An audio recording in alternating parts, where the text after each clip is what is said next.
நான் ஒன்று கேட்கிறேன். அன்பின் மகேஷ் பொய்யாமொழி இந்த நாட்டினுடைய கல்வித்துறை அமைச்சர் அவருடைய மகன் 7ஆம் வகுப்பு படிக்கலாம். அவன்கிட்ட கொண்டு போய் ஒரு பத்திரிகை நண்பர் அவர் மயக்க நிற்கிறாங்க. தம்பி நீங்க என்ன படிக்கிறீங்கன்னு கேட்டாங்க. 7ஆம் வகுப்பு.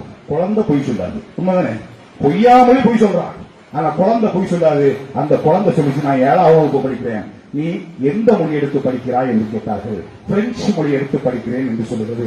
உடனே அந்த நிறுவனம் திருப்பி கேட்கிறார், தமிழ் எடுத்து படிக்கலையான்னு கேட்டு உடனே இல்லைன்னு சொல்றான். உடனே அப்படியே அவரை போய் அந்த மயக்க கொண்டு அன்பில் மகேஷ் பொய்யாமல் அவன் பொய் முழு பொய் அவன்கிட்ட கேட்கிறான். அப்படி ஒன்றும் கிடையாதுங்க, அப்படி ஒன்றும் கிடையாது, அவன் விளையாட்டு சொன்னான் அப்படின்னு சொன்னான்.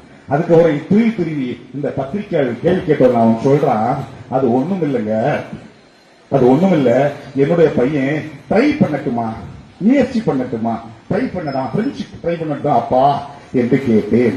அதனால நான் அவன் ட்ரை பண்ணிக்க அப்படின்னு நான் ஒத்துக்கிட்டேன் என்று சொல்லுவேன். நானும் அதுதான் சொல்றேன்.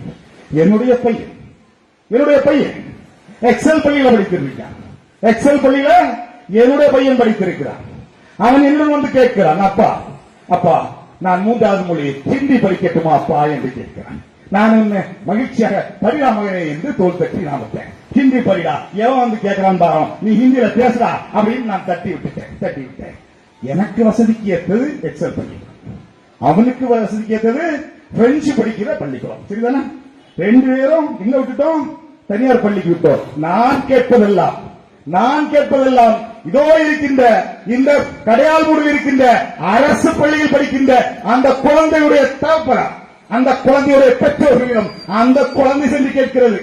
அந்த அரசு பள்ளிகள் சாதாரண விளிம்பில் இருக்கின்ற கடைகோடி இருக்கின்ற விளிம்பில் இருக்கின்ற அந்த குழந்தை அந்த பெற்றோரிடம் அந்த தந்தையின் தாயும் சென்று கேட்கிறது, அப்பா எனக்கு 3வது ஒரு மொழி படிக்க வேண்டும், எனக்கு மலையாளம் படிக்க வேண்டும், எனக்கு இந்தி படிக்க வேண்டும், எனக்கு கன்னடம் படிக்க வேண்டும், இல்ல பிரெஞ்சு படிக்க வேண்டும், அப்பா எனக்கு ஒரு வாய்ப்பை ஏற்படுத்தி கொடுங்கள், எனக்கு தனியார் பள்ளிக்கூடத்தில் சீட்டு எடுத்துக் கொடுங்கள் என்று கேட்டால் அந்த பெற்றோரால் முடியுமா?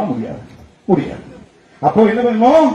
அதே அந்த அரசு பள்ளியில இலவசமாக ₹1 செலவில்லாமல் அதிநவீன உலகத்தரம் வாய்ந்த அதிநவீன ஒரு படிப்பை அந்த குழந்தைகளுக்கு கொடுப்பதால் உங்களுக்கு எதுக்கு நஷ்டம்? இந்த பொய்யாவை ஒரு திட்டம் ஒரு சாதாரண ஏழைக்கு கிடைக்கக்கூடாத கல்வி வேண்டாம் என்று சொல்வதற்கு ஒரு அமைச்சர் நமக்கு தேவையா?